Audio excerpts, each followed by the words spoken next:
Listo, buenas noches. Vamos a ir empezando entonces la charla. La charla de hoy entonces será de artritis reumatoide. Los expositores es Paula Casa de tercer semestre y yo Camilo Corbacho de décimo semestre. Y nuestro docente invitado es el doctor Alejandro Durán, que ya pronto se conectará, que es médico cirujano especialista en medicina interna y docencia universitaria en la Universidad del Bosque y especialista en nefrología en la Pontificia Unidad Javeriana. Entonces, vamos a empezar. Ese es el contenido de hoy. Vamos a ver definición, epidemiología. Vamos a ver factores de riesgo, fisiopatología clínica. En el diagnóstico vamos a ver tamizajes, escalas, prevención, manejo y recomendaciones de la última guía de EULAR del 2019. Entonces vamos a empezar. Listo. Buenas noches. Para empezar, vamos a empezar con la definición de artritis reumatoide. Entonces, la artritis reumatoide es una enfermedad inflamatoria crónica de origen autoinmune. Esta es caracterizada por sinovitis, que es la inflamación de las articulaciones, y puede afectar a todas las articulaciones, pero afecta especialmente a las articulaciones de manos y pies. Las personas que padecen esta enfermedad van a tener anticuerpos contra inmunoglobulina G, que es el factor reumatoide, y anticuerpos contra proteínas citrulinadas. Entonces, recordemos que la membrana sinovial reumatoide en la membrana se van a encontrar los fibroblastos sinoviales, que son básicamente los encargados de mantener la homeostasis de la circulación, ya que fabrican el líquido sinovial y producen componentes para la matriz extracelular. En esta membrana, esos fibroblastos van a hacer una hiperplasia y durante el proceso inflamatorio va a ocurrir destrucción del hueso, del cartílago, y pues esto va a producir un daño muy grave. En cuanto a las causas, pues no se tiene una causa determinada para la artritis reumatoide. Sin embargo, sí hay varios factores de riesgo de los cuales vamos a hablar más adelante. Podemos clasificar la artritis reumatoide en dos tipos. El primer tipo es la seropositiva, que se refiere a las personas que padecen la enfermedad y padecen el factor reumatoide y los anticuerpos contra proteínas citrulinadas. Pues normalmente este tipo de artritis se relaciona con una manifestación de la enfermedad y un diagnóstico más grave, por lo que tienen más riesgo de manifestaciones extraarticulares como pleuresía. El otro tipo es la seronegativa, que son los pacientes que padecen la enfermedad pero no tienen los anticuerpos. Siguiente, por favor. Bueno, en cuanto a la epidemiología, pues esta puede variar dependiendo del estudio que se aplique y las variables, pues sin embargo hoy nos vamos a basar en las variables que se aplicaban en el artículo que consultamos, que es a nivel de Colombia. Siguiente, por favor. Bueno, pues según información tomada del Ministerio de Salud, se informó que entre el 1 de enero de 2012 y el 31 de diciembre de 2016 se identificaron aproximadamente 248.995 casos de artritis reumatoide. Y con esto se sacó que hay una prevalencia mayor en los mayores de 18 años y la enfermedad prevalece más en el grupo etario entre 70 y 74 años. También se encontró que una mayor prevalencia en mujeres con una cifra de 1,21% respecto a la de los hombres que presentan una cifra de 0,29% de los casos totales. En cuanto a los departamentos con mayor incidencia de la enfermedad, se encuentra en primer lugar Bogotá y en segundo lugar Antioquia.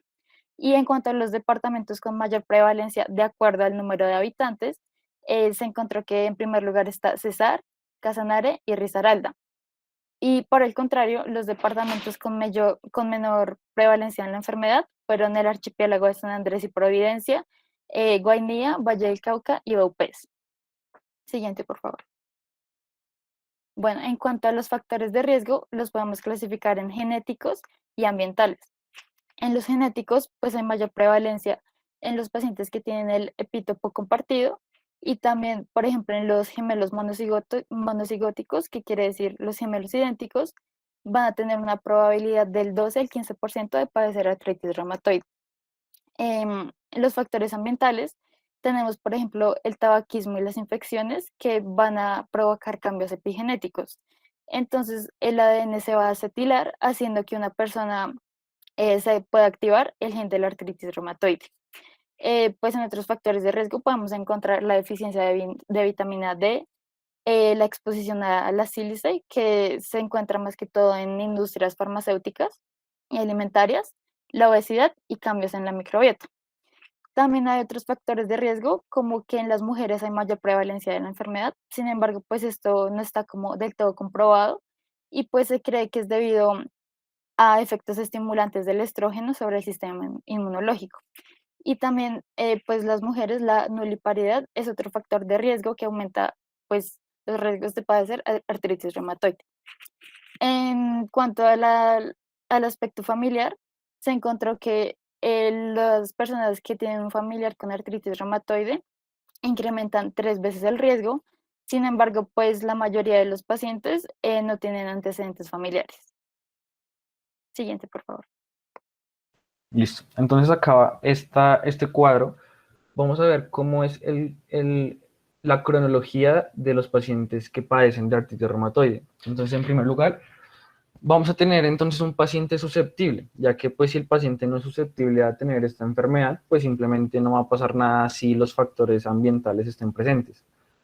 Entonces, muy importante, hagamos de cuenta que tenemos un paciente susceptible, es decir, que tiene el HLA pues que es susceptible, y en toda esta raya verde están los factores ambientales. Entonces, digamos que este paciente va a fumar. Entonces, la primera etapa, entonces, es el paciente que no se detecta ninguna autoinmunidad, está sintomático y tiene su sinovial sano. Entonces, ¿qué va pasando? Llega a la etapa preclínica. Entonces, la preclínica es la etapa donde se empieza a hacer una autoinmunidad. Entonces se dice que los pacientes que padecen artritis desde 10 años antes, ya en sangre vamos a mirar que están presentes los anticuerpos contra la citrulina y contra el factor reumatoide. Entonces, eh, después de esto, ya se va a comenzar pues una etapa temprana de la artritis donde va a empezar a tener síntomas, pero que no están floridos para clasificarlo a artritis. Uno no diagnostica artritis, es decir, no hay criterios diagnósticos, sino hay criterios clasificatorios, que es distinto. Y entonces vamos a tener ya un paciente que va a empezar entonces con artritis indiferenciada, es decir, que tiene pues algún síntoma en alguna articulación, pero que no cumple los criterios para yo decir, este paciente tiene artritis. Y hasta que finalmente ya llega al paciente que ya tiene todo el cuadro clínico, ya es clasificable y pues que ya tiene todo el daño articular. Entonces, siguiente.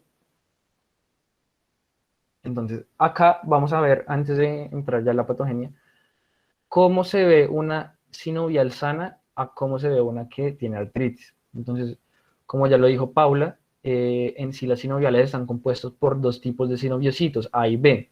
Entonces, unos son como los macrófagos que están en casi todos los órganos, que dependiendo pues al órgano cambia de nombre, pero los importantes son los fibroblastos sinoviales. ¿Por qué? Porque estos vamos a ver en la patogenia que son un factor muy importante para que se produzca todo el daño articular. Y además, como vemos a la parte de la derecha, vemos que se perdió toda la estructura de sinovial, es decir, es como si hubiera proliferado y además hay un montón de células y de muchos factores inflamatorios que genera el daño articular.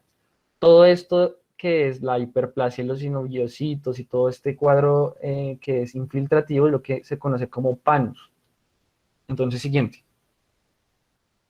Entonces, ¿qué pasa? Entonces, tenemos al paciente susceptible. Entonces, este paciente fuma. Entonces, digamos, fumar aumenta la citrulinación. ¿Qué es la citrulinación? La citrulinación es la base de esta enfermedad. ¿Y qué es eso? Es que hay una enzima, que es la peptilarginina de iminasa, que lo que hace es que me coge el aminoácido arginina y me lo convierte en citrulina. La citrulina no es uno de los 20 aminoácidos que normalmente están en las proteínas, por lo que esto, si es un paciente susceptible, pues va a reconocerlo el sistema inmune como algo extraño. Entonces, esto provoca pues que comiencen a ver como eh, una reacción frente a estas proteínas y los linfocitos TCD4, que son los más importantes para esta enfermedad, va a comenzar a presentárselos a los linfocitos B y pues toda la cascada de la inmunidad, que pues eso no vamos a tocarlo, pero cuando los presentan, pues entonces los linfocitos B comienzan a hacer los anticuerpos, pues contra estas proteínas citrulinadas y contra el factor reumatoide. Pero algo muy importante es que estos anticuerpos no es suficiente para que exista todo este daño. Es decir, además de estos anticuerpos, se necesita que haya formación de complejos inmunes, que se active el complemento y que haya lesión microvascular. ¿Y eso qué va a generar? Que haya un aumento de la permeabilidad capilar en las sinoviales y todas las células inflamatorias puedan migrar con más facilidad. Entonces, una vez ya este proceso está instaurado, pues entonces ya una infiltración de linfocitos, macrófagos, y acá es donde empieza a jugar un papel fundamental el estroma celular, es decir, los sinocitos, los fibroblastos sinoviales. ¿Por qué son muy importantes? Porque estos, además de ser una fuente de citoquinas y proteasas, colagenasas, metaloproteinasas que van a dañar a la matriz, estos adoptan un fenotipo invasivo y empiezan a proliferar más allá de sus límites normales, que es lo que estamos hablando del panos. Y además, algo también muy importante en la patogénesis de esta enfermedad es que los linfocitos, acordémonos que tienen la facultad de activar los osteoclastos por medio de RANG ligando, por lo que además de toda esa cascada inflamatoria, los osteoclastos están madurándose y están trabajando más, por decirlo así, hay una resorción ósea, y esto va a generar que pues hayan erosiones óseas, que eso es muy característico pues en las artritis, pero ya de larga data. Entonces, la imagen de la izquierda, pues bueno, vemos más o menos lo que dije, y muy importante tener en cuenta todas las interleucinas que se sintetizan. Muy importante en la enfermedad, la interleucina 1, la interleucina 6, el factor de necrosis tumoral. ¿Por qué? Porque hoy día son demasiado importante para el tratamiento de esta enfermedad. Y pues hay muchas más teorías de qué es lo que pasa, pues no se sabe muy bien todo. Hay una participación, también se cree, de los toll receptor, es decir, que en sí el cambio en la microbiota está muy relacionado, digamos, la P. gingivalis, que es causante de enfermedad periodontal, se ha visto que aumenta la citrulinación. Entonces, digamos, hoy día la salud oral en los pacientes con artritis también es muy importante. También pues hay huellas de que los linfocitos tienen envejecimiento prematuro. También se cree que el timo hay una selección que no es la adecuada. Y bueno, eso hay muchas teorías, pero pues esta es como la que más se ha estudiado. Entonces, siguiente. Entonces, ya pasamos a la clínica. Entonces, ¿cómo es la clínica de la artritis? Acá pusimos esta imagen. Esto lamentablemente es un paciente que probablemente lleva muchos años con artritis y que nunca recibió un tratamiento y pues tiene las deformidades claras, que eso pues además que es visualmente pues difícil de ver, tiene muchas consecuencias para su trabajo, para todo lo que hace en su vida diaria, y pues eso es lo que debemos evitar, como que los pacientes lleguen a este momento. Entonces, ¿cómo es la clínica de la artritis reumatoide? Normalmente entonces es simétrico. Entonces, esto es una de las características más importantes de esta artritis. El inicio puede ser gradual. Normalmente es la artritis, estamos hablando que es poliarticular, ¿no? Entonces, más de 4 articulaciones están afectadas, ya que si es una monoarticular, pues yo no voy a pensar de primerazo en artritis, aunque podría ser, pero uno piensa más en artritis infecciosas, reactivas, bueno, gota, otras más que son más monoarticulares. También puede empezar migratorio, entonces no queda el paciente le dice hoy en día que le duele un dedo, el otro le duele el otro, y va migrando hacia el dolor, e intermitente. Normalmente, como ya se dijo, son articulaciones distales, normalmente en la artritis está comprometida la metacarpofalángica y las interfalángicas proximales. Las distales no se tienen en cuenta en la artritis reumatoide, ya es de otras enfermedades pues de las articulaciones. Y pues la triada típica que siempre se ha dicho es dolor, rigidez, hinchazón. No, todavía no. Y pues además hay otros síntomas, pues a uno palpar esas articulaciones pues están engrosadas, pueden tener debilidad articular, síndrome de túnel carpiano, y pues en semiología nos enseñan mucho de las deformidades articulares, entonces pueden tener que los dedos se desvíen hacia el cúbito, o sea, desviación cubital, deformidad en cuello del cisne, que es que la falange más distal como que está flexionada frente a la media, deformidad en botonera, que no es que esté flexionada, sino está hiperextendida, y bueno, eso ya tiene muchos diferentes formas que podemos ver, pues como los dedos optan posiciones, y listo, siguiente. Y no mucho menos importante, las extraarticulares. Como ya dijo Paula, esto es más por los pacientes que que tienen anticuerpos elevados, es decir, los seronegativos casi no tienen manifestaciones extraarticulares, y esto pues puede actuar en cualquier órgano. Entonces, sistémicos, ¿qué puede pasar? Entonces puede tener fatiga, febrícula, pérdida de peso, anemia. Oculares, que de hecho son las más comunes de las extraarticulares, epiescleritis, escleritis, uveitis, Sjögren, pues que los Sjögren siempre está asociado a las enfermedades autoinmunes, entonces pues sería de secundario, entonces también tendría que tenerse en cuenta. En la piel, el nódulo reumatoides, que digamos antes en los criterios que se hicieron allá hace varios años estaban como un criterio diagnóstico, pero se quitaron porque no es tan común, aunque todavía se pueden ver. Úlceras cutáneas, fenómeno de Raynaud, que es el cambio de coloración pues en las manos, en las extremidades. Vasculitis también se puede ver. Pulmonares puede haber pleuritis, derrame pleural, enfermedades parenquimatosas como fibrosis pulmonar. En el riñón, que son raras, pero también se ha visto que hay glomerulonefritis mesangioplurifrativa y membranosa.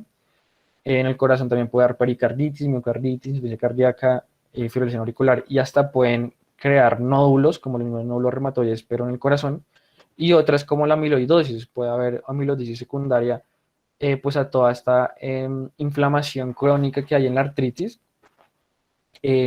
Pues un reactante de fase aguda es el amiloide sérico, y este puede acumularse generando también una amiloidosis. Entonces también tener muy en cuenta las manifestaciones extraarticulares. Siguiente. Entonces, ¿cómo va a ser el diagnóstico? Entonces, como toda enfermedad, anamnesis completa, examen físico y paraclínicos de extensión. Entonces, siguiente. Entonces, UpToDate nos sugiere estos, que vamos a pedir esto como al inicio para estudiar a un paciente con artritis. Entonces, inicial, pues factor reumatoide anticitrulinados, ya sabemos por qué. Vamos a ver los reactantes de fase aguda, que es el BCG y la proteína C reactiva, que de hecho, ya cuando veamos los criterios de clasificación, vamos a ver que es uno de los criterios. Y para clínicos para el diagnóstico diferencial de la artritis. Cuando tenemos pacientes con dolores articulares, pues hay que pensar en todo lo que me puede dar dolores articulares, ¿no? Entonces acá nos piden ANAS. Los ANAS pueden estar positivos en la artritis reumatoide. Entonces, unos ANAS positivos en artritis no significa que va a tener lupus. Puede ser el mismo la artritis reumatoide que los está positivizando. Pero igual, pues dependiendo del paciente y cómo uno ve en la clínica, uno podría pedir más estudios pues buscando otras enfermedades autoinmunes como lupus. Hemograma completo, pruebas de función hepática renal, ácido úrico sérico, uroanálisis, también nos sugiere, también pensando en otros diagnósticos diferenciales de la artritis, radiografía de manos, muñecas y pies. Esto no me va a ayudar al diagnóstico de la artritis reumatoide como tal, pero pues me puede dar pista viendo erosiones alrededor de las articulaciones, al igual que pues también las ecografías y la resonancia magnética pues tienen mayor sensibilidad, pero pues en el diagnóstico no nos va a servir de nada, eso sirve más que todo de seguimiento ya a un paciente clasificado y pues ver que el daño articular esté siendo controlado pues con los medicamentos que más adelante veremos. Estudios serológicos de infección, pensando que es una artritis pues infecciosa, obviamente, y análisis de líquido sinovial. Eso tampoco o sea, no se pide para el diagnóstico de artritis reumatoide, sino pensando en otras artritis, digamos, por acumulación de cristales, por una artritis séptica, que eso sí podría servirme más, pero en el caso de la artritis reumatoide, pues no me va a ayudar ya mucho. Siguiente. Entonces, estos son los criterios de 2010 de la C regular para clasificar a un paciente como que tiene artritis reumatoide. Entonces, ¿a qué pacientes yo voy a hacerle estos criterios?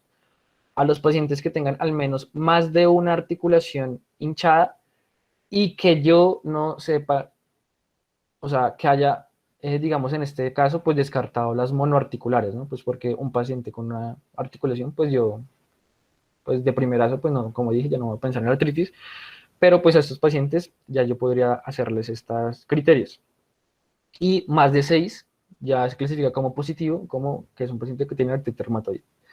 Entonces, en el punto A que vamos a ver, qué articulaciones están hinchadas.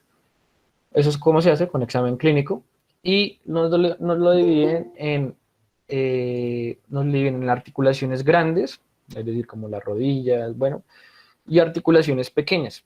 Vemos que dan más puntos por tener más articulaciones pequeñas inflamadas que las grandes. ¿Por qué? Porque como ya dije, la artritis reumatoide, más que todo de las articulaciones distales, como de la mano, o sea, las pequeñas. La serología. Entonces, en la serología, pues los anticuerpos, entonces muy importante, si están negativos, si están brevemente positivos o si están muy positivos. Eso pues ya depende de los límites normales. Pero acordarse que pues también existe la seronegativa, entonces no por tener anticuerpos negativos voy a decirle a un paciente que no tiene artritis, puede que tenga todo el resto menos eso. Eh, los, eh, bueno, la PCR y la BCG también, si están positivos, dan un punto. Y la duración de los síntomas, más de 6 semanas un punto, menos de 6 semanas un punto. ¿Por qué? Porque pues, la artritis reumatoide es un cuadro crónico, mientras que si es algo que empezó hace una semana, pues voy a empezar más en las artritis agudas, otra vez infecciosas y todo ese tipo. Siguiente. Entonces, ya vamos a entrar ya un poco más. Entonces, eh, este artículo de Nature nos dice si debería haber un tamizaje para los pacientes con artritis. Es decir, para los pacientes que tienen riesgo de padecer artritis. Y pues, ¿qué piensa hacer de esto? O sea, que coger a los pacientes asintomáticos y hacer un tamizaje para ver quién de ellos pues tiene criterios para diagnosticar artritis reumatoide o quién puede en un futuro desarrollarla. Esto pues esto debería ser algo ideal, esto no es muy factible ya pues que esto es muy costoso y pues a pesar de que la artritis reumatoide es una enfermedad autoinmune pues de las más frecuentes, no se puede decir que sea demasiado común. Entonces, digamos, pongamos el ejemplo. Aquí nos está diciendo que entonces cojamos a la población que en primer grado tiene algún familiar con artritis reumatoide o que en este momento tenga un dolor articular y hacerle todo el asesoramiento de la sinovitis y pedirle anticuerpos. ¿Y qué se vio? Que de todos los pacientes que cogieron, 1,5 de los individuos fue diagnosticado con artritis y 2,5 de los individuos tenía inflamación pues temprana de artritis con sinovitis, donde los anticuerpos eran positivos. Entonces, pues fue un porcentaje bajo. Pero pues, como les dije, esto sería ideal. Digamos, la última, pues es como la que más da a hablar, porque entonces dice que un médico, que debería haber como un puesto de acceso rápido a un reumatólogo. Entonces, que si un médico cree que debería tener una valoración con este, lo manda así y en 5 o 10 minutos le hace la consulta y le hace todo, el diagnóstico y el tratamiento temprano. Pero digamos esto en Colombia, que en Colombia de por sí ya hay muy pocos reumatólogos a hacer esto, pues no se puede hacer. Siguiente. Entonces se debería hacer prevención. Entonces hay varios estudios que se han hecho. Entonces veamos el primero. Entonces este cogió a 110 pacientes en una duración de 12 meses. Les administraron metotrexato contra placebo. Y estos pacientes que tenían una artritis indiferenciada, es decir, todavía no cumplían los criterios de artritis reumatoide. ¿Y que se vio? Que el 40% del grupo que tenía metotrexate hizo artritis, por decirlo así, mientras que el 53% del grupo placebo eh, se clasificó como artritis reumatoide, con un P pues significante. Entonces, los otros estudios más o menos que fueron muy parecidos, pues se cambió fue los medicamentos, uno fue con rituximab, otro fue con infliximab más metotrexate, otro fue con abatacept, ya vamos a ver esos medicamentos y que se vio el desarrollo de la artritis reumatoide sí fue más alto en los pacientes con placebo, pero se vio, como esos estudios fueron, digamos, se fue de 24 meses, se vio que más que prevenir, lo que estaba haciendo estos medicamentos era demorar la aparición de la enfermedad de por sí. Y eso es, pues eso de por sí es bueno, pues porque uno no cura la artritis, uno simplemente la trata y la tiene en, controlada. Entonces estudios demostraron que no previene, sino que más que todo hace que el cuadro clínico aparezca unos años o meses después. Siguiente.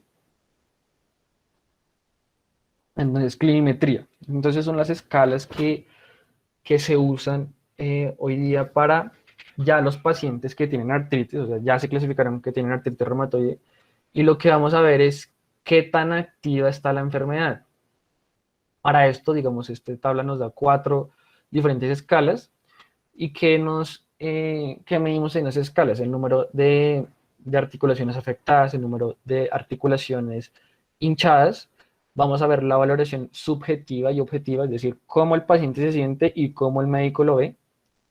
Vamos, en algunos piden BCG o PC, sí, proteína C reactiva, y pues la función del paciente y el dolor del paciente. ¿Y esto para qué me sirve? Entonces, dale siguiente. Para mirar, hay unos valores dependiendo de la escala que se usó, para clasificar si está en baja actividad, moderada actividad, alta actividad. Y esto es para seguimiento. Entonces, me llegó un paciente con alta actividad ya desde el principio, le empecé su tratamiento y me volvió a los 3 meses y ya está en moderada o baja. Yo ya sé que este paciente mejoró, que le estoy dando los medicamentos como pues que le están haciendo efecto y pues es un buen comienzo. De lo contrario, puede pasar que esté en moderado, le dé los medicamentos y me venga a los 3 meses con una actividad alta. ¿Qué quiere decir? Pues con mis medicamentos no me están haciendo efecto y ¿qué debo hacer? Pues cambiarlos. Entonces, más que todo, me sirve para hacerle un seguimiento estricto al paciente y ver si mi terapia está haciendo efecto o no. Entonces, siguiente. Ya vamos a entrar más en el manejo. Más que decirles cómo actúan los medicamentos, porque pues bueno, eso es importante, porque digamos los medicamentos para la artritis de por sí todos necesitan pues de un buen manejo, eso no es de que lo va a poner un biológico ya, no, eso tiene que haber una preparación pues muy rigurosa. Entonces pues en cuanto a dosis y cómo administrar, eso ya será más una charla más adelante, sino que es más que todo para mostrarles cómo se clasifican, ya que cuando veamos las guías, pues tenemos que saber a cuáles hace referencia. Entonces están los sintéticos convencionales, donde todavía no se sabe muy bien cómo actúan en la artritis reumatoide para bajar pues, todos sus síntomas. ¿Cuál está? El metotrexato, la sulfasalacina, también acá entran la cloroquina y hidroxicloroquina, aunque aquí estos medicamentos no son tan efectivos en la artritis como en otras enfermedades autoinmunes, pero pues algunos países lo usan. Y ahí también la leflunomide, pues que ahí lo dividen porque sí se sabe cómo es su mecanismo de acción. Entonces son los convencionales, así los voy a citar en esta charla. También están los sintéticos, que los sintéticos dirigidos, ya es que van en ese tipo, van a JAK1, JAK2, que es el baricitinib, y JAK1, JAK2, JAK3, que es tofacitinib. Los biológicos son anticuerpos que se crean para alguna proteína, algún receptor, y esos para cuáles están, para el factor de necrosis tumoral, como ya les dije, muy importante en la fisiopatología de esta enfermedad, está el adalimumab, el cetrolizumab, etanercept, golimumab y el infliximab. También está contra la interleucina 6, que es el tocilizumab y el saralimumab. Están también, esos eran contra el receptor, también están contra ya la interleucina 6 como tal. Está también contra el CD80 y CD86, que es la Batacep, y contra el CD20, que es el rituximab.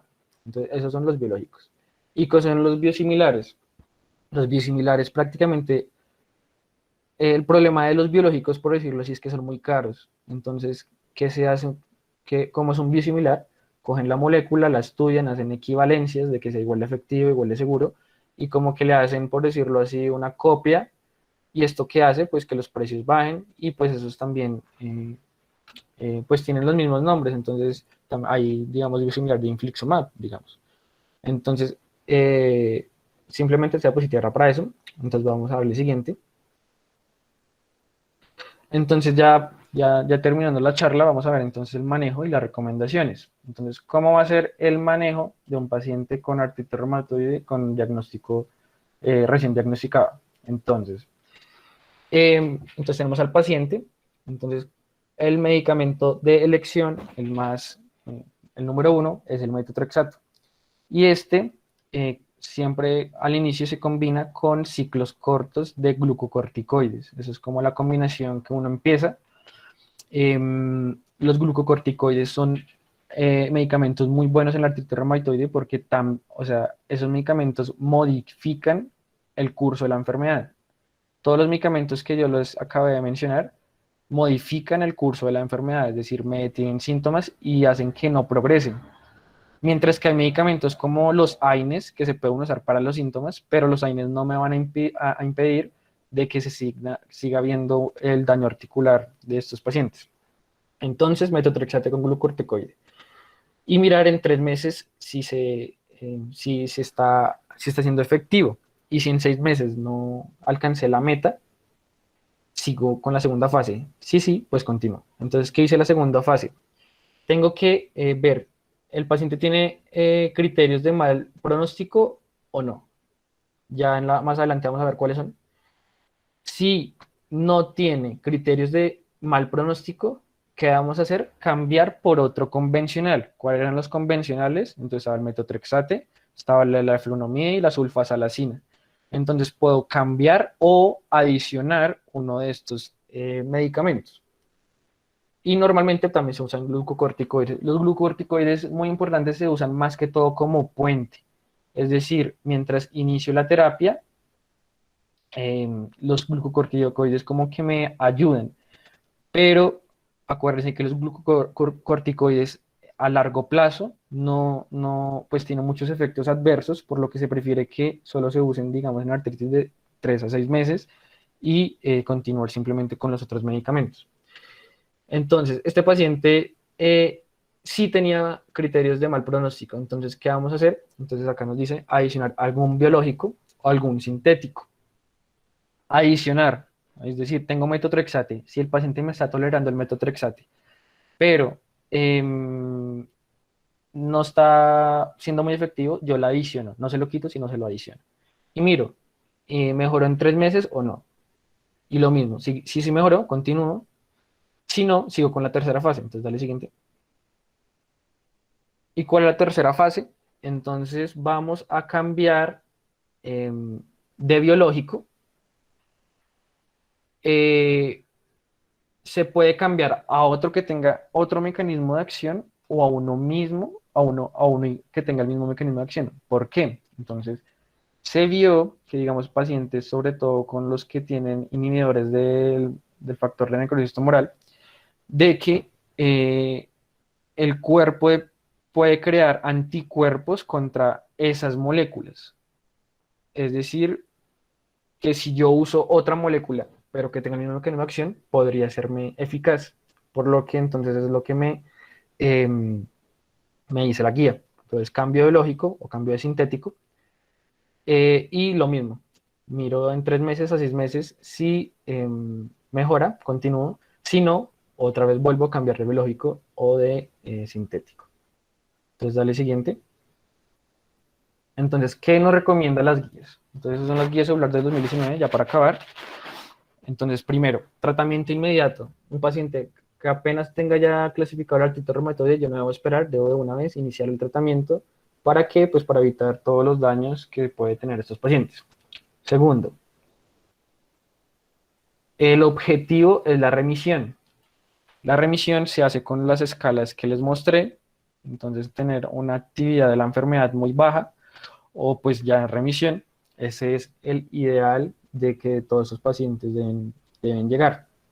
Tercero, se debe monitorizar frecuentemente, entonces de 1 a cada 3 meses tiene que monitorarse un paciente que digamos apenas empezó su tratamiento y en esos 3 meses, de esos 3 a 6 meses, se debe mejorar como el 50% perdón, de la enfermedad.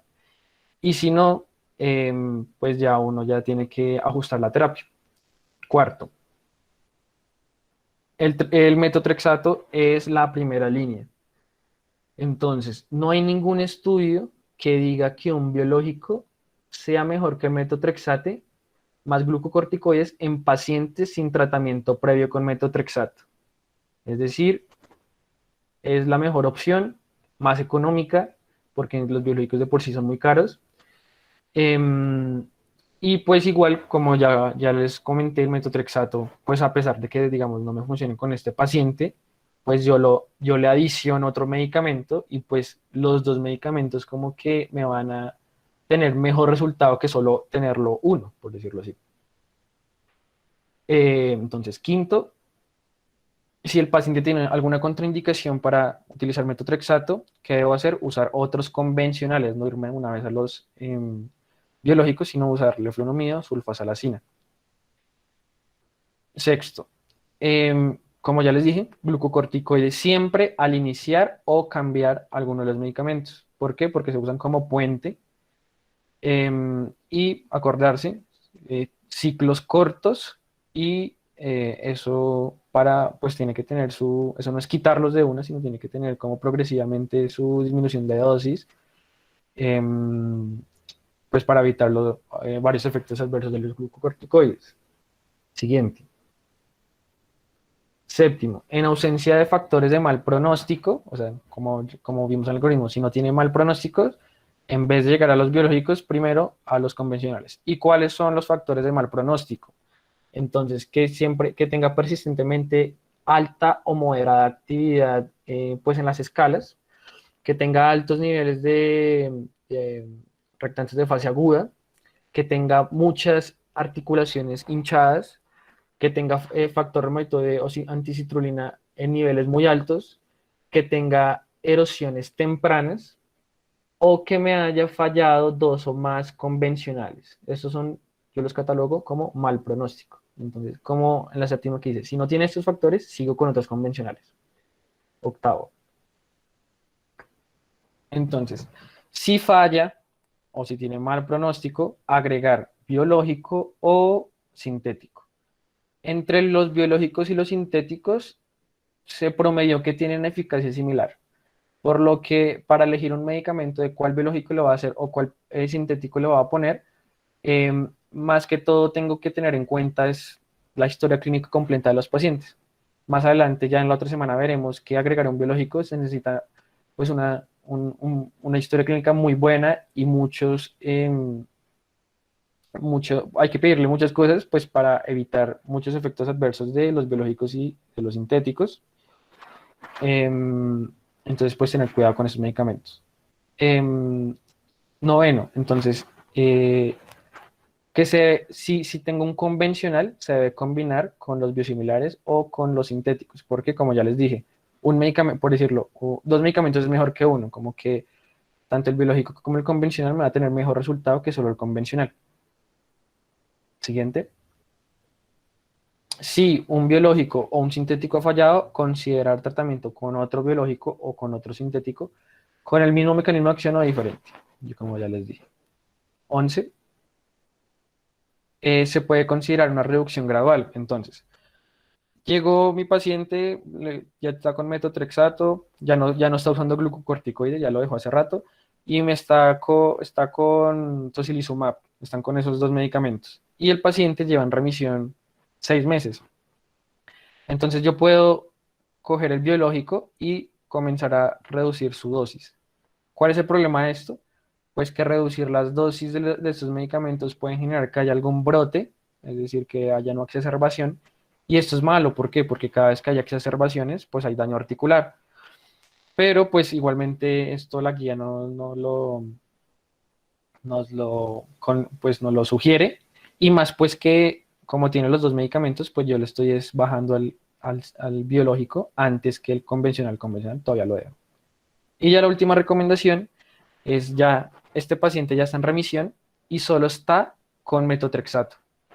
Entonces, también hay mucha discusión aquí, porque como ya les dije, la artritis no se cura, uno la tiene bajo control, por lo que quitarle el metotrexato, pues podría, o sea, en algún momento podría reactivar y daño articular.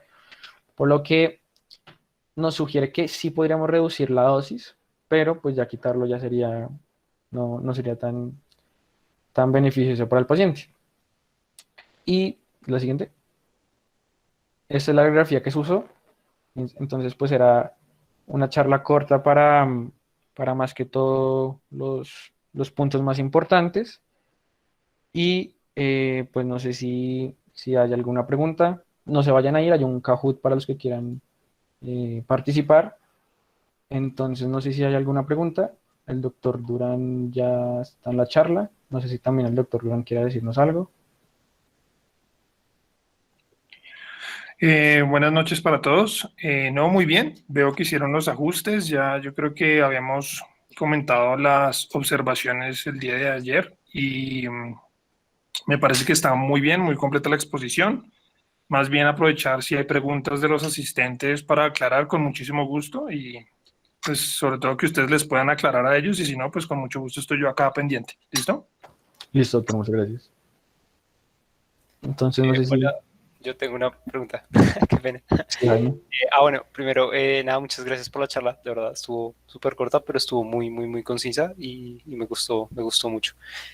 Yo tenía una pregunta, pues no sé si de lo que revisaron o si el profe me puede comentar. Usted mencionaba que antes, pues cuando se estaba haciendo el ajuste de la terapia para los agentes modificantes de la enfermedad, uno utiliza glucocorticoides. Mi pregunta es cuál y a qué dosis para, digamos, el inicio al menos. Bueno, pues si no estoy mal, la prednisolona se usa mucho, pues oral. Y pues las dosis normalmente, pues cuando yo roté en clínicos, veía que podían comenzar con dosis más o menos altas, más o menos de 10 hasta 20 miligramos, eh, y pues mantenerlo así y luego ya a los 3 meses comenzar a hacer el destete, pero pues ahí ya el doctor Durán me corregirá. Bueno, sí, entonces lo primero es para que ustedes se lo metan a la cabeza de una vez y es que estamos, digamos, en un paradigma actual en donde los corticoides cada vez se están usando menos. Menos me refiero no a frecuencia, sino a tiempo de duración y dosis. Antes, como no existían muchas terapias inmunosupresoras, los corticoides eran el pilar fundamental del manejo y no se sabían usar muy bien, entonces se daban a dosis altas por tiempos prolongados y sí tenían algún efecto importante, pero finalmente acuérdense que los esteroides tienen muchísimos efectos adversos, sobre todo a largo plazo. Y si ustedes recuerdan de su farmacología, nosotros podemos dividir en dos grandes grupos, digamos, efectos que tienen los esteroides y son los efectos derivados de su mecanismo genómico y de los derivados de sus efectos no genómicos. Entonces, digamos, en inmunología, en reumatología, en la patología inflamatoria inmunológica, lo que buscamos siempre es utilizar los efectos no genómicos inicialmente, es decir, los efectos antiinflamatorios.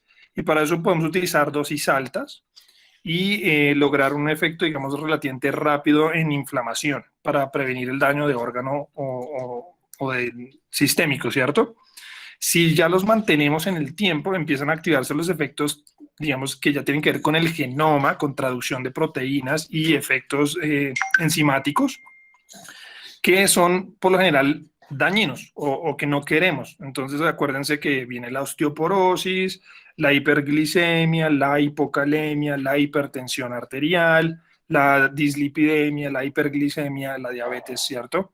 el acné, en fin, todo este tipo de cosas son más efectos a largo plazo. Entonces, hoy por hoy se sabe que lo mejor es utilizar esteroides por cortos periodos de tiempo y empezarlos a bajar rápidamente. Pero eso no quiere decir que no podamos utilizar dosis altas. De hecho, en patologías muy agresivas que ponen en peligro la vida del paciente o incluso la salud de un órgano, por ponerles un ejemplo, una hemorragia alveolar, una glomerulonefritis rápidamente progresiva, por ejemplo, en una nefritis lúpica, pues lo que tenemos que hacer rápido es pulsear para lograr esos efectos antiinflamatorios rápidos para preservar, digamos, el órgano y evitar el daño. Y ya luego lo que hacemos es una terapia de mantenimiento y bajar rápido los esteroides. Entonces, pues, ¿por qué les digo toda esta carreta? Porque en general todas las patologías se está demostrando que muchas veces las dosis que estamos utilizando eran demasiadas. Entonces, acuérdense que dependiendo del corticoide que yo seleccione, tenemos una equivalencia en dosis. Entonces, hay corticoides más potentes, otros menos potentes, unos que tienen un efecto mineralocorticoide principal y otros que tienen un efecto más glucocorticoide, ¿cierto? Entonces, eso hay que tenerlo presente. E incluso ustedes tienen aplicaciones en el celular donde pueden mirar las equivalencias de los esteroides para saber si yo le estoy dando tanto de tal corticoide y lo quiero pasar a tal otro, cuánto le debo dar en dosis, ¿cierto? El más utilizado en general, por lo viejito que es y porque hay más estudios con él, por no decir que son casi los únicos estudios, es la prednisolona. ¿Listo? Ustedes de pronto han visto que a algunos pacientes les formulan deflazacort con la supuesta hipótesis de que tiene menores efectos metabólicos adversos que la misma prednisolona. Eso puede que sea parcialmente cierto, pero realmente el problema es que no hay estudios con deflazacort que demuestren su eficacia en este tipo de patologías. Por ejemplo, en una nefritis lúpica, le cambian a deflazacort como terapia de mantenimiento, cuando acá hay un estudio que ha utilizado deflazacort para demostrar eso. Ninguno. Entonces, digamos que lo que se recomienda para terapia a largo plazo y de mantenimiento es la prednisolona. ¿Cuál utilizamos usualmente para los pulsos? Utilizamos la metilprednisolona, o en algunos casos se puede utilizar la dexametasona. Y la hidrocortisona también se puede utilizar en algunos casos, por ejemplo, en unidad de cuidado intensivo, en fin, por ejemplo, en una insuficiencia adrenal, la hidrocortisona tiene una preponderancia más que la dexametasona, por ejemplo. Entonces, en inmunología, en reumatología, lo que se utiliza más es los pulsos de metil seguido de dosis de prednisolona de mantenimiento. Lo que más se recomienda es utilizar dosis no tan altas. ¿Cuáles son las dosis altas de la prednisolona? Normalmente se recomienda de 0,5 a 1 miligramo por kilo, ¿de acuerdo? Esas son dosis altas. Incluso en algunas patologías llegaron a recomendar 1,5 miligramos por kilo. Hoy por hoy la recomendación no es necesario. Se puede empezar desde 0,3 más o menos a 0,5 miligramos por kilo como dosis altas. Entonces, para poner un número, digamos, redondo, nosotros podemos iniciar para una nefritis lúpica, por ejemplo, que es una patología que está afectando un órgano importante. Podemos ponerle los pulsos 3 días, 1 gramo de metilprednisolona durante 3 días y le continuamos 30 miligramos día. Algunos, lo que dicen las guías es 50 a 60 miligramos, máximo 60 miligramos, que eso equivale más o menos a lo que les digo, a 0,5 a 1 miligramo por kilo y eso. Pero hoy por hoy usamos 30 miligramos o menos y lo vamos bajando rápidamente. Cada quien baja los esteroides como considera. Las guías recomiendan hacerlo lentamente con el fin de no suspender abruptamente y producir una insuficiencia adrenal. Eso se ha visto o teóricamente ocurre cuando yo llevo más de 2 semanas. Si yo llevo menos de 2 semanas de recibir el esteroide, yo podría suspenderlo abruptamente y no pasa nada, ¿de acuerdo? Eso es lo que se llama un ciclo corto de esteroides, que es menos de 2 semanas. Pero en la mayoría de estos pacientes, lo ideal es irlos bajando hasta la dosis más baja que se pueda tolerar. Idealmente, lo que recomiendan, por ejemplo, para lupus, es menor de 10 miligramos, o sea, 5 miligramos, o si es posible, 2,5 miligramos, idealmente suspenderlo, porque el esteroide no debería mantenerse. Ojalá lo pudiéramos quitar, pero hay pacientes que no lo toleran. Entonces, usted se puede dar bien servido si lo tiene con entre 5 y 10 miligramos de prednisolona diarios, ¿de acuerdo? Esa sería como la meta. ¿En cuánto tiempo se puede reducir los esteroides? Cada vez se sabe que es seguro hacerlo rápidamente. Entonces, yo puedo empezar el destete si inicio con 30, irle bajando semanalmente de a más o menos 5 miligramos. Entonces, uno le dice al paciente, le voy a dar 6 tabletas de prednisolona, que vienen de 5 miligramos, son 30 miligramos.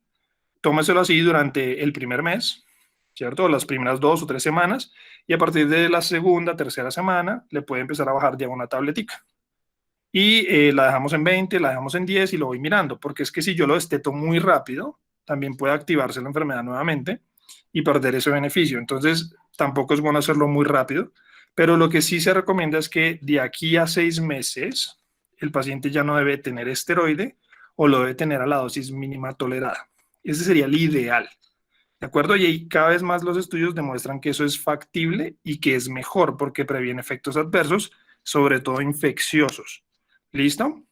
De hecho, también lo último que ha salido en cuanto a estas revisiones de temas de esteroides, parece que los pulsos, en cuanto a farmacología específica de, por ejemplo, metilprednisolona, no se obtiene un mayor beneficio si doy más de 500 miligramos de metil.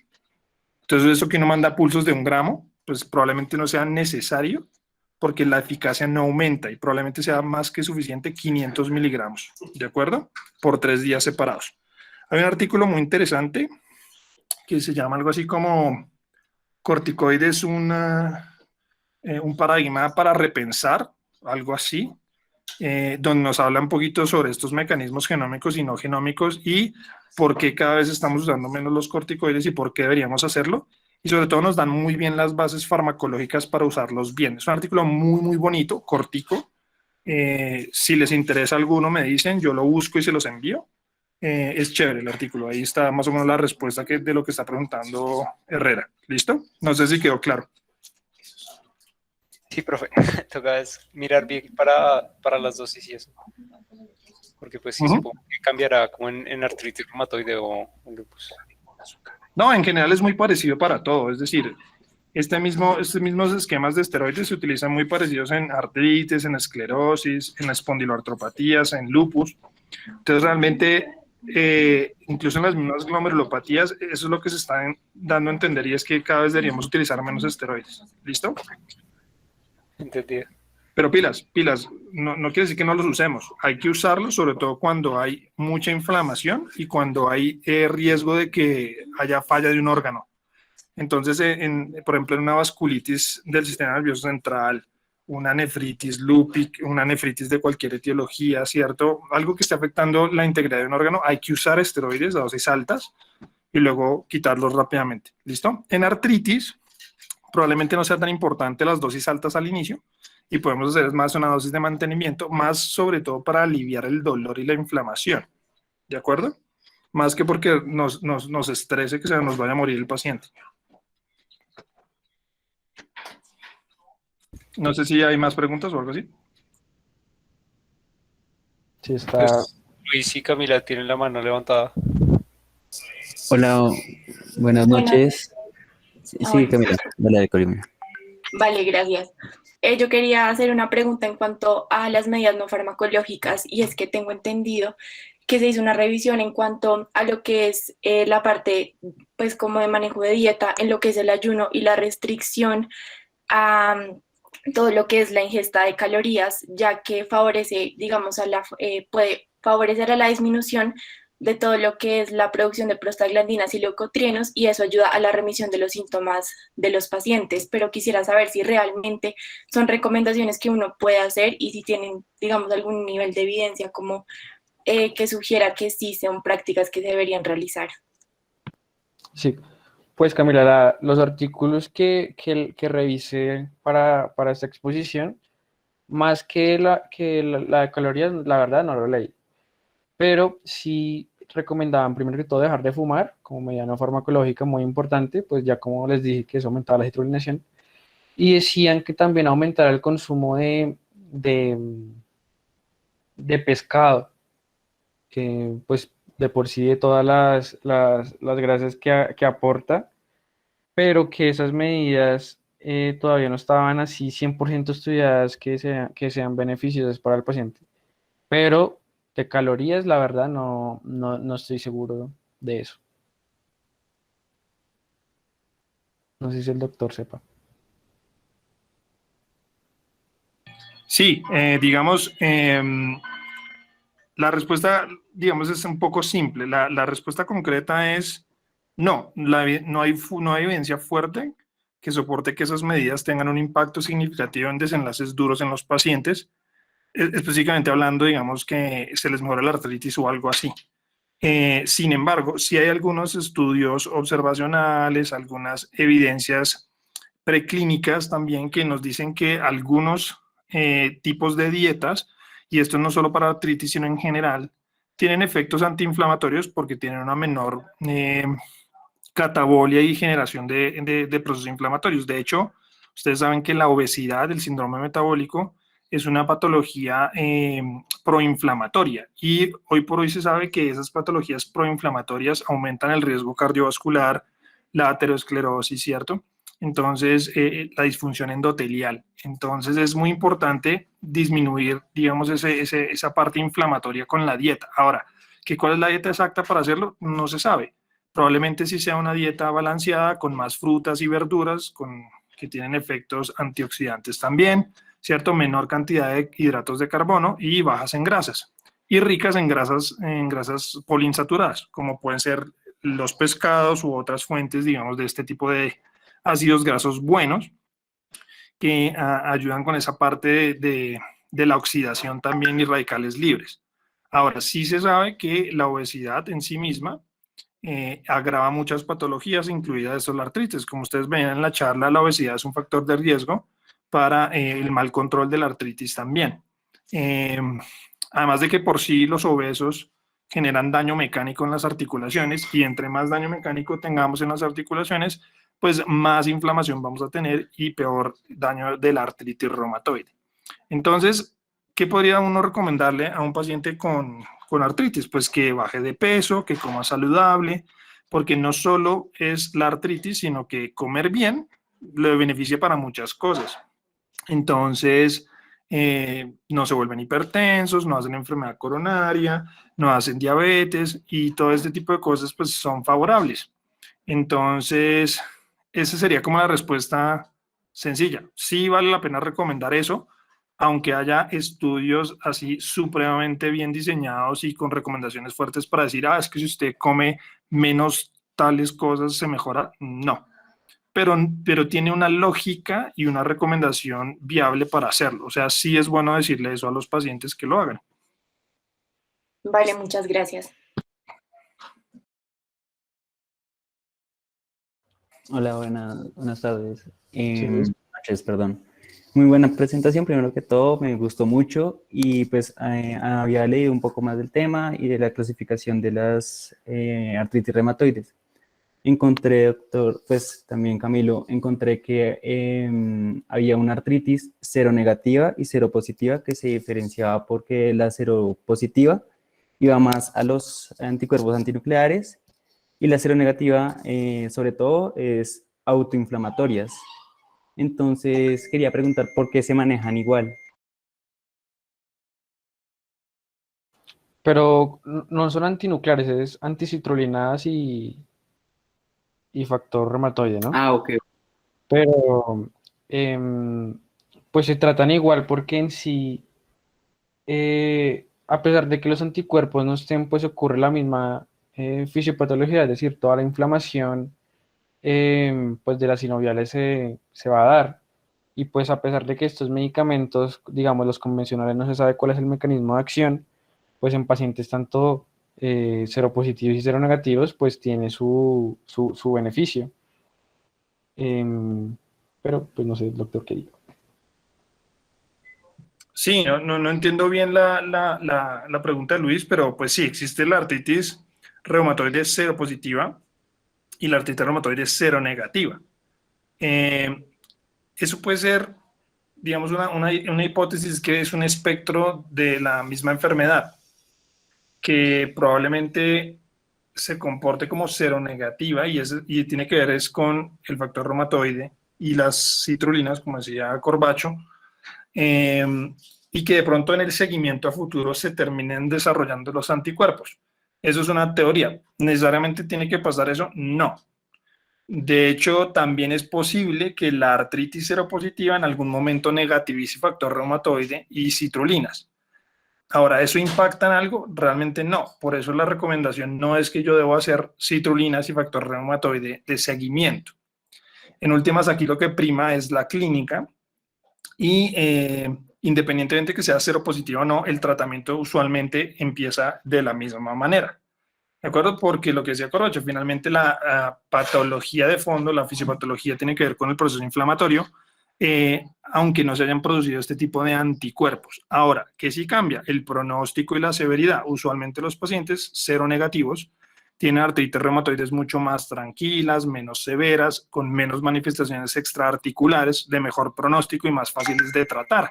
Es muy factible que probablemente las seronegativas solo necesites el metotrexato y dosis bajas de esteroide, y de pronto un antimalárico y ya está, o la leflunomida. En cambio, en las seropositivas muy agresivas, dobles o triples positivas con ANAS, probablemente necesitamos introducción rápida de los biológicos y o mezclas de los mismos. Entonces, es más, esa es la diferencia, pero en principio el abordaje clínico es el mismo.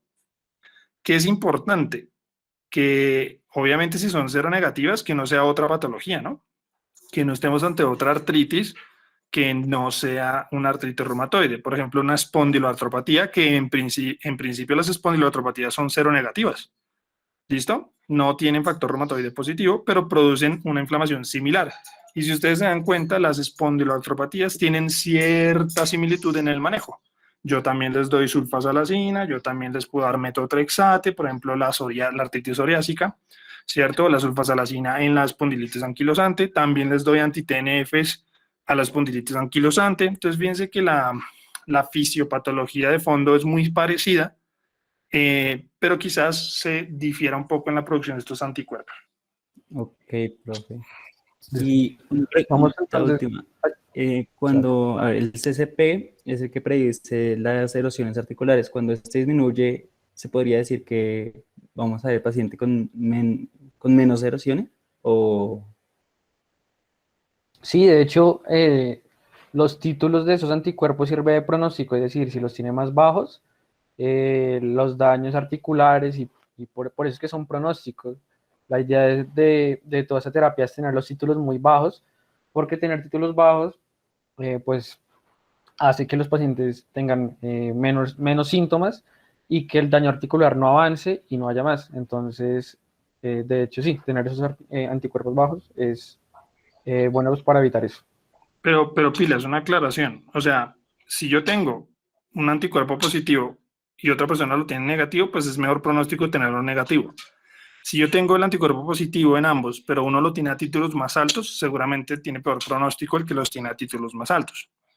Pero no quiere decir que si yo le instauro el tratamiento, ¿cierto? Yo tenga que estar pidiendo citrulinas todo el tiempo o reumatoide todo el tiempo para ver si ha disminuido en títulos. Eso no se hace porque finalmente el monitoreo de la enfermedad no se hace con eso. Ustedes se dieron cuenta que lo que no hace es clinimetría, ¿cierto? Y no es necesario tener estos títulos de esto porque no se ha correlacionado con que el paciente se mejore. Entonces, el hecho de que disminuyan los títulos no significa que esté mejor, igual que los ANAS. Si yo tengo un paciente con lupus y lo estoy tratando y los ANAS bajan o se negativizan, y eso no significa que el paciente esté mejor. ¿Listo? Ahora, probablemente si uno hiciera un estudio a largo plazo y viera qué pasa con esos títulos, si disminuyen y a los que no les disminuye, cómo les va, probablemente la respuesta sea que quizás los que no les disminuya les vaya peor. Y eso quiere decir no por los mismos títulos en sí mismos, sino porque probablemente no está respondiendo adecuadamente al tratamiento. Entonces, pero a hoy la recomendación no es hacer seguimiento de títulos de citrulinas ni factor reumatoide en estos pacientes. Solo que se clasifican de entrada. ¿Los tiene o no los tiene? Si los tiene, más agresivo, peor pronóstico. Si no los tiene, mejor pronóstico, pero igual le va a dar tratamiento y seguimiento. ¿Listo? Listo. Vamos con las últimas tres. Laura. Tengo una pregunta más que todo, digamos, en el caso del manejo del dolor, digamos, en pacientes con enfermedad renal crónica, digamos, un estadio 3 o 4, pues he conocido casos cercanos en que, digamos, el dolor es muy fuerte y buscan más que todo como alternativas, como, no sé, ungüentos, este tipo de cosas para disminución del dolor o, digamos, terapias como fisioterapia o algo así, no sé. Marihuana. No, sí, o sea, muchas veces lo recomiendan y lo usan.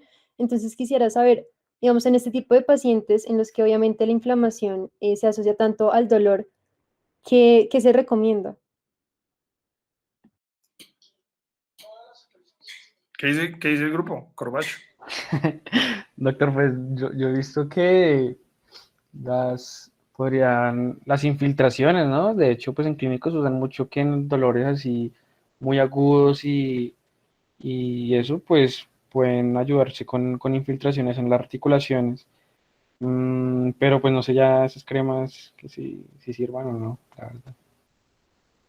Bueno, entonces, lo primero es que independientemente de si tienen o no enfermedad renal, los AINES no son primera línea para el manejo de la artritis reumatoide. Es decir, los AINES son potentes antiinflamatorios y analgésicos, y claro que sí les van a servir a los pacientes y les van a quitar el dolor, pero acuérdense que no son fármacos modificadores de la enfermedad.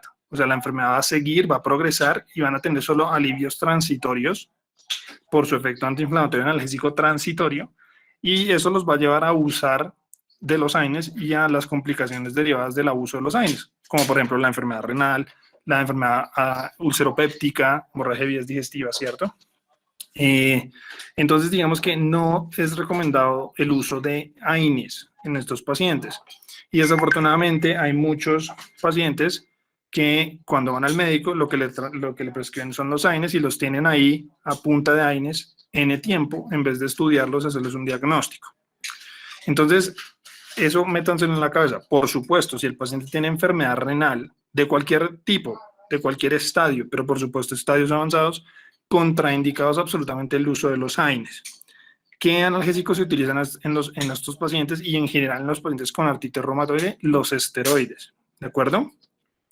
Es muy importante explicarle a los pacientes que, aunque a ellos lo que les importa es el dolor, hay que darles a entender que la artritis va más allá del dolor, que va a generar malformaciones, incapacidades funcionales y sobre todo manifestaciones extraarticulares que son gravísimas. Entonces hay que tratar de explicarles eso a los pacientes y hacerles entender que finalmente lo que les va a aliviar la artritis y el dolor son los medicamentos modificadores de la enfermedad. Y estos son, pues ya ustedes los vieron, metotrexate y los biológicos, etcétera. Pero hay que explicarles que estos medicamentos se demoran en actuar y en hacer efecto. Yo no le voy a decir al paciente, tomas el metotrexate hoy y en unas horitas se le va a quitar el dolor, como puede pasar con un AINE, ¿cierto? O con el mismo corticoide, que es un poco más lento. Entonces hay que explicarle al paciente, porque el paciente usted le manda el metotrexate, él se lo toma, ve que a los 2-3 días no le ha hecho nada y el man lo suspende y se va donde el naturista o el homeópata para que le inyecte algo o le den alguna cosa. Y pilas con eso, porque hay varias cosas, ¿cierto? Que las promocionan en la radio, en la televisión, en televentas, en las farmacias naturistas, lo que sea, que es que buenísimo para la artritis. Buenísimo para la artritis, y resulta y pasa que cuando uno ve, supuestamente encuentra en los estudios que se han hecho que tienen esteroide, por ejemplo, o tiene AINES. Entonces, pues sí, eso no tiene ningún beneficio de nada y le están dando crónicamente algo que puede afectar a los pacientes. Entonces, los esteroides se usan para el control agudo de la inflamación y del dolor, pero luego los quitamos para que ya el control inmunológico e inflamatorio final sea por los modificadores de la enfermedad. Ahora, a veces a pesar de estos medicamentos, los pacientes persisten con dolor. ¿Qué estrategias podemos usar para controlar el dolor en estos pacientes? Pues podemos optimizar la terapia, añadir un segundo modificador de la enfermedad. Por ejemplo, si viene con metotrexate y no hemos podido bajar la prednisolona, pues añadirle la leflunomida o añadirle la hidroxicloroquina puede ayudar. Si no es suficiente, pasar rápidamente a un biológico, entonces iniciar con anti-TNF, por ejemplo, con etanercept, por poner un ejemplo. Y si esto no lo está logrando controlar, de pronto hacer el switch. Y por eso es tan importante el seguimiento de los pacientes. ¿Qué hacer mientras estos medicamentos tienen su efecto? Podemos ajustar dosis de esteroides. En algunos casos, si es, por ejemplo, una articulación puntual, no, que es la rodilla. La rodilla es la que me está molestando y no me para de molestar. Podemos recurrir a las infiltraciones. Las infiltraciones son con base en esteroides o en algunos casos con anestésicos locales, como la lidocaína u otros, ¿cierto? Se pueden poner ahí para aliviar los dolores de forma transitoria. Si eso no funciona, obviamente podemos dejar el acetaminofén, que es un analgésico débil, pero a algunos pacientes le funciona, e ir escalando. Añadirle un opioide de baja potencia, ¿cierto? Si con eso no es suficiente, vamos escalando a moderada potencia. Incluso en los pacientes muy complejos ya llegar a opioides de alta potencia, hidromorfona, por ejemplo, morfinas, pero ya en estos casos es mejor que lo vea un especialista del dolor. El especialista del dolor probablemente lo que trate es no abusar tanto de los opioides por los efectos adversos de los mismos y combinarlo con otras estrategias, como analgésicos en parches. ¿Listo? Entonces existen varias alternativas en parches para mejorar la vida media y la liberación prolongada y programada de estos medicamentos para aliviar los dolores de los pacientes, junto con las infiltraciones y la terapia biológica de fondo. Otra cosa que ayuda muchísimo es la terapia conductual y física. Conductual me refiero a veces hay pacientes que tienen dolor psicológico, ¿cierto? Depresión. Muy importante descartar la depresión, enviar a psicología o a psiquiatría, que nos puede ayudar muchísimo con eso. No para que lo ceden, no para que le den una benzodiazepina o lo duerman, sino que también trabajar sobre la percepción del dolor, porque el dolor tiene un componente emocional y subjetivo, ¿no? Entonces, muy importante eso. Lo otro es la terapia física. La actividad física, sobre todo en piscina, ayuda muchísimo en los pacientes, sobre todo porque también hay mucha combinación con otras patologías como la fibromialgia, que es una patología muy difícil de tratar. Entonces, esas son todas las estrategias que uno puede utilizar. Más si es un enfermo renal crónica, no podemos utilizar los AINES, por supuesto. ¿Listo? Listo, vamos las últimas dos, Juan y Paula. Buenas noches.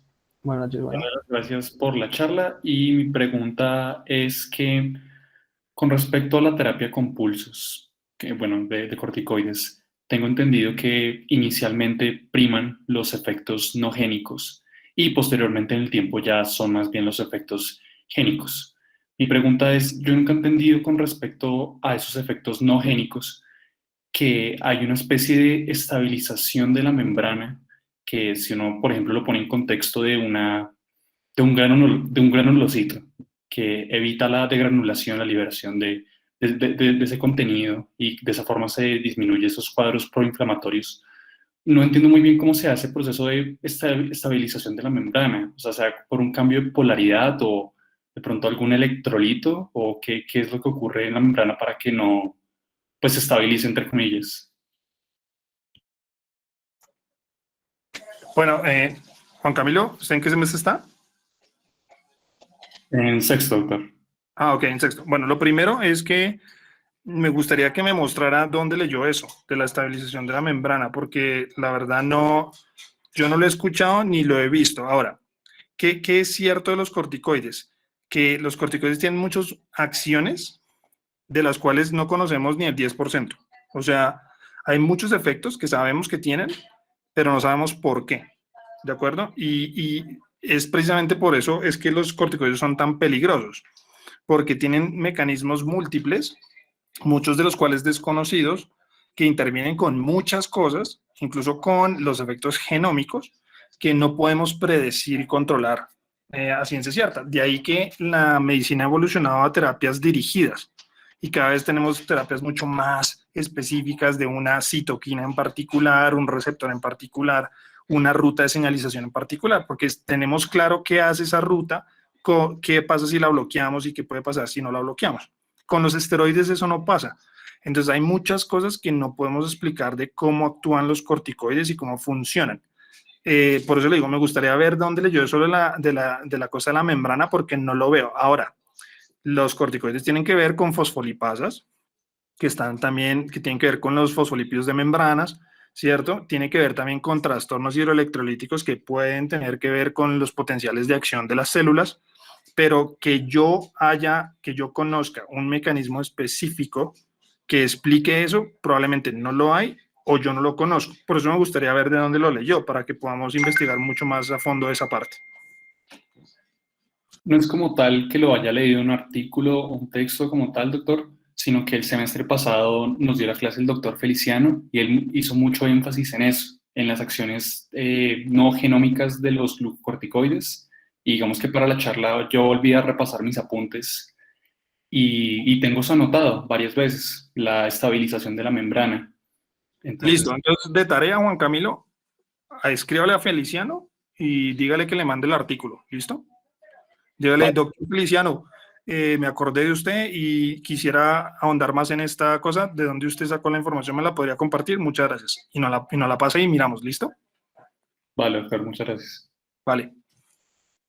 Así aprendemos todos, porque lo que le digo, no sé. Entonces tocaría mirar. No he escuchado nada de todo lo que yo he leído, pero si Feliciano lo dijo, de pronto sí viene de algún lado y sería bueno que lo miráramos, ¿listo? Listo. Y ya la última pregunta, Paula. Hola, buenas noches. Me surgió una pregunta con respecto a algo que pues trataron en la presentación y fue como de diferentes actividades o formas que se puede utilizar para generar pues como una aparición tardía de la enfermedad, como para que esta no apareciera tan tempranamente, por así decirlo. Entonces, no sé no entendí muy bien si es una buena recomendación o no empezar la terapia con metotrexate sabiendo pues todos los efectos adversos que tiene y pues que en fin de cuentas simplemente me van a hacer pues pues una aparición tardía de la enfermedad, pero aún así me va a aparecer. O sea, no sé si me hago entender con a lo que voy y es que cuál es el riesgo-beneficio de eso o si puedo utilizar otras estrategias que no sean como tan fuertes como utilizar ya metotrexate para evitar la aparición temprana de la enfermedad. Sí, esa es una buena pregunta y de hecho ayer el doctor Durán pues, nos planteó eso. Y en lo que quedamos es que pues hay que mirar qué tan beneficioso sea para el paciente, porque como tú dices, en sí todos los medicamentos que se usan para esta enfermedad pues tienen sus efectos adversos y no son medicamentos que se puedan usar así porque sí. Entonces, pues si hay un paciente que tiene ya, digamos, bueno, no ha empezado la clínica como tal, así toda, pero de una vez ya tiene los anticuerpos muy altos, tiene antecedentes familiares, o sea, como que uno ya más o menos sabe que este paciente puede tener un mal pronóstico más adelante, pues se podría pensar en iniciar alguna terapia. Y lo que tú dices, igualmente ese paciente en años, meses o años puede ya de una vez pues ya clasificarse como que tiene artritis. Entonces pues eso ya toca como individualizarlo a cada paciente para ver si sea buena idea para ese paciente comenzarlo o no. Y, y pues eso es lo que yo pienso. No sé, doctor. Sí, digamos, estoy de acuerdo en ese sentido en que uno, y eso aplica para todo en medicina, y es que yo tengo que sopesar siempre el riesgo-beneficio de una intervención. Entonces, por eso es tan importante este tipo de estudios, porque nos da algo de luces para poder tomar este tipo de decisiones. Entonces, ya por lo menos sabemos que si tú das un tratamiento, no vas a prevenir el desarrollo de esta enfermedad. Porque invariablemente son tantos los factores que influyen, ¿cierto? Y tantas son las posibles etiologías o procesos que deben ocurrir para que a ti te dé artritis reumatoide, que va a ser imposible controlarlos todos y finalmente te va a dar artritis independientemente de lo que hagas. Probablemente, pues saber eso es importante porque ya uno dice, pues entonces, ¿para qué le doy tratamiento a estos pacientes desde antes? Entonces uno tiene que sopesar eso, pero que sí se sabe que también puedes retrasar la progresión y disminuir la severidad de los pacientes. Por eso es tan importante en esta enfermedad detectar oportunamente e iniciar tratamiento rápido. ¿Qué es iniciar tratamiento rápido y oportuno? Pues ya eso te lo va a dictar es el paciente en sí mismo y la clínica del paciente. Entonces, si yo tengo un paciente asintomático, que era el ejemplo, el caso hipotético que les ponía yo ayer a ellos, y era, si usted tiene un paciente joven asintomática completamente, tiene un familiar en primer grado con artritis reumatoide y alguien le pidió, porque tiene ese antecedente de factor reumatoide y citrulina, si le salen positivos los dos a títulos altos, pero la paciente está completamente asintomática y tiene 27 años, por decir algo.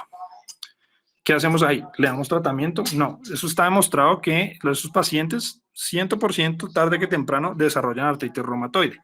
Más si tienen el antecedente familiar, porque ahí está la parte genética de fondo.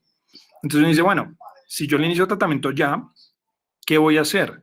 Probablemente evita que se vuelva, que le dé artritis. No, eso está claro. Pero voy a evitar que progrese.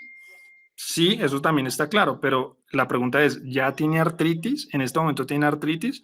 Pues no tiene síntomas, no tiene nada. ¿Valdrá la pena ponerle medicamentos? Entonces alguien diría, ¿por qué no le hace una resonancia magnética de articulaciones? Y miramos, de pronto ya tiene erosiones. Si hay erosiones, ¿qué hacemos? Y tú le haces la resonancia y la resonancia muestra erosiones. Entonces, ¿qué deberías tú hacer ahí? Probablemente lo mejor ahí sea iniciar tratamiento, porque ya la paciente está en una artritis indiferenciada, digamos, ¿cierto? Todavía, pero que ya está teniendo un daño articular. Y lo ideal sería retrasar ese daño.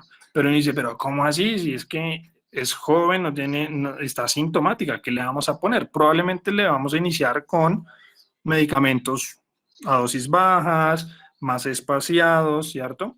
Porque no necesitamos el control de los síntomas, pero lo que sí queremos es modular la actividad de la enfermedad. Entonces, probablemente en ese escenario, donde la paciente así sea asintomática, ya tiene evidencia de daño articular, pues lo mejor es iniciar tratamiento. Si no hay evidencia de daño articular, está asintomática y lo único que tiene son anticuerpos, pues nada justifica que tú inicies el tratamiento en este momento. Lo mejor en ese caso sería esperar, hacerle un seguimiento a la paciente y explicarle que en el momento que aparezcan síntomas o de pronto a futuro le puedes hacer un barrido ecográfico como seguimiento, evidenciamos daño articular, ahí iniciaríamos el tratamiento. Lo otro es también involucrar al paciente. Si el paciente entiende y se le explica tanto las ventajas como las desventajas de un tratamiento como estos, pues uno puede tomar decisiones conjuntas con el paciente en forma de acuerdo. Entonces la paciente puede decir, no, inícieme, estoy de acuerdo con que me inicie, así yo no tenga síntomas, por lo que usted me explica, yo lo entiendo, hágale. Entonces uno tiene ahí la vía libre. Ahora, depende del tratamiento, porque estamos hablando de que hay medicamentos más tóxicos que otros. Como yo les decía, esto no es agua panela con limón, ¿cierto? Si le voy a dar un medicamento potencialmente tóxico, pues yo tengo que sopesar eso también. Como por ejemplo la ciclofosfamida. ¿Por qué no le damos ciclofosfamida tanto a los pacientes jóvenes? Porque eso produce falla ovárica, ¿cierto? Por ejemplo, falla gonadal. Puede producir cáncer a futuro, ¿cierto? Entonces, ¿qué tengo que sopesar yo? Riesgo-beneficio. Yo no le voy a dar ciclofosfamida a cualquiera, pero es que si se le está dañando el riñón y va a quedar sin riñones, pues vale la pena el riesgo-beneficio. O un cáncer, se está muriendo y el cáncer lo va a matar, pues le doy una quimio que es muy tóxica, pero le va a matar el cáncer, a ver si lo salvo. Entonces ahí es cuando uno tiene que sopesar riesgo-beneficio. Y eso es lo que se llama medicina basada en la evidencia. ¿De acuerdo? Que integra los tres pilares: la evidencia científica, la experticia clínica y las expectativas de los pacientes. ¿De acuerdo? Por eso es tan importante integrar las tres cosas. Listo, doctor. Entonces ya vamos a dar cierre a esta actividad. Entonces, doctor, muchas gracias por asistir y contestar a estas preguntas. Y no sé, pues ya está muy tarde, yo pienso que dejemos el café para otro día. Y ya, entonces muchas gracias a todos por venir y escucharnos. Y muchas gracias, doctor, por su tiempo. No, con gusto. Muchas Bien, gracias, doctor. bien la charla y espero que hayan aprendido. Listo. Muchas gracias, doctor. Hasta luego. Chao.